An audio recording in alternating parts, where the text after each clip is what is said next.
Hello everybody, Built Customs here. Today I'm just going to give you a little walk around of my 1948 Jeep CJ-2A. We're here in my yard, so there's going to be a lot of car noises going by. And we're next to my Volkswagen Corrado that desperately needs a wash.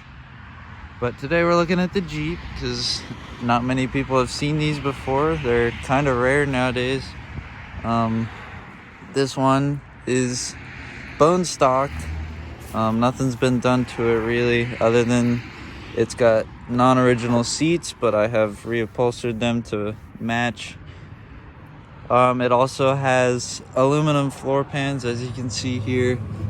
Someone has just basically replaced a lot of the tub with aluminum as it has rusted over the years. It's a pretty common problem, but they've replaced majority of it with aluminum, as well as the bed. Normally there'd be a seat back here, which I'm gonna build my own. But yeah, that's a lot of the floor pan, or a lot of the tub has been replaced with aluminum. But we still have the original under seat compartment here, which is surprisingly not rusted out. So then the fuel tank under the driver's seat there. We've got your normal shifter, and your in and out of four-wheel drive and high and low gears. So that's pretty much that. Stock wheels. These are Firestone. I'm not sure what they call them, but they're military type tires that I put on. They're a little muddy right now, but I think they look great. It is dirty right now. I haven't got it washed. This is probably like the second time it's been out since winter storage. But as you can see, this Jeep has not been treated well throughout its life. Let me just show you some of its issues. I mean, look at the welds here. They're trash. I mean, someone just wanted to throw this bumper on here, and the paint is also really bad. Like here you can just rub off the paint. It used to be, this Jeep originally from the factory was white with red wheels, which is a very cool color combination, but I'm not gonna go through the trouble of fully restoring it. I think I'm just gonna leave it like this, make sure everything works properly. Alright, I'm gonna pop the hood and we'll take a look. Here we are with the hood popped. There's a leather strip here, kind of like weather stripping, but it's leather. Also, the hood rests on these wooden blocks on the windshield. In case you wanted to know how that works, there's no hood prop. It just rests on the body. So this is the original inline 4. It's all stock.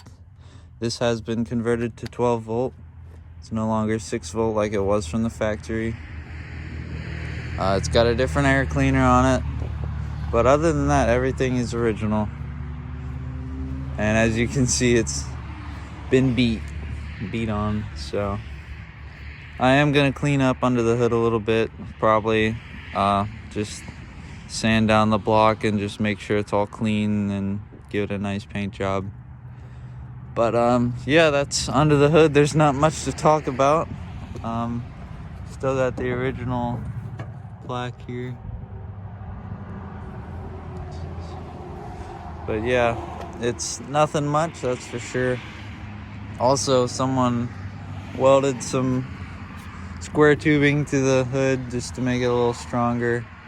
I could see that this would be flimsy, but that's that. I'm gonna close the hood and then we'll start starting procedure. And take the key here, stick that in, obviously turn it on, and we got our spastic fuel gauge. We're gonna stick it in neutral. The gearbox on this is terrible, so we're gonna pull out the choke and then we'll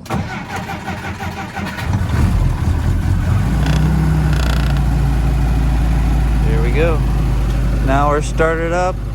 It sounds like a tractor, as one might expect. But yeah. Also, I want to show you some of these things here in the interior. We have the plaque here. Then also we have, this is a little like dash light.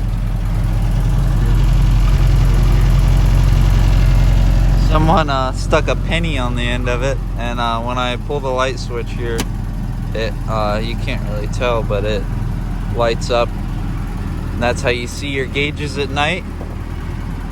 We've got the windshield latches here and over there. So yeah, that's pretty much that. Got the mirror there. Gonna see if it'll idle. Like I said, sounds like a tractor.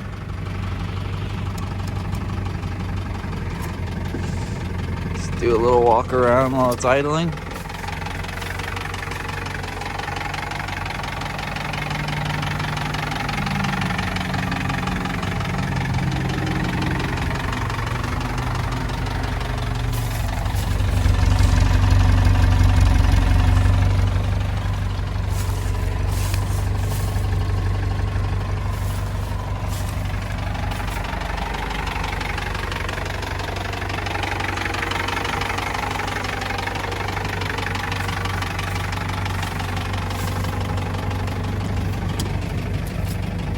Gonna hop back in here, and then I think we're just gonna take it up the drive.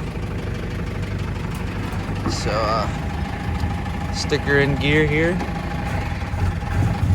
give her a little gas, and we're moving.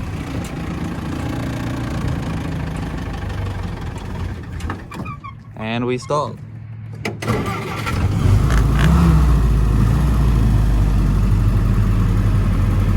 Kind of hard to drive with one hand. There's tons of play in the steering wheel, as you might imagine, but here we are.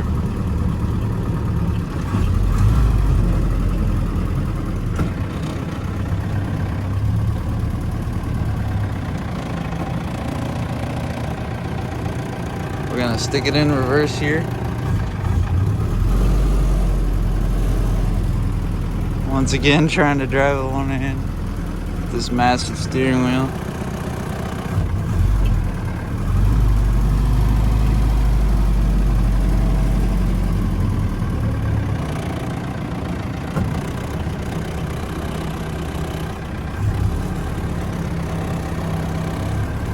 We're gonna stick it in four-wheel drive here.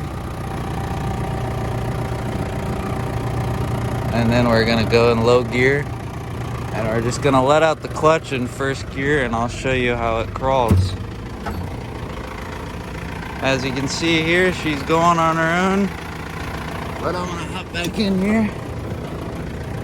It's kind of one of my favorite features of this gearbox. You can just let out the clutch in low and she'll crawl forever without stalling, even if you come up on a hill or something. So we're gonna stick her back in high here.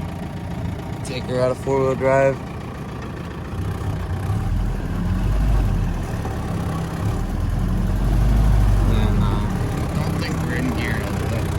Yeah, there we go.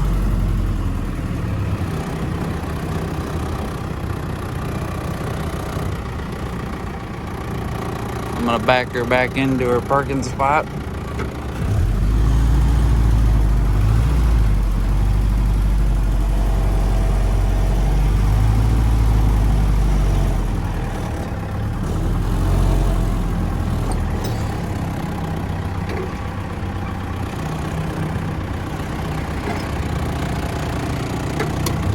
Something's shaking.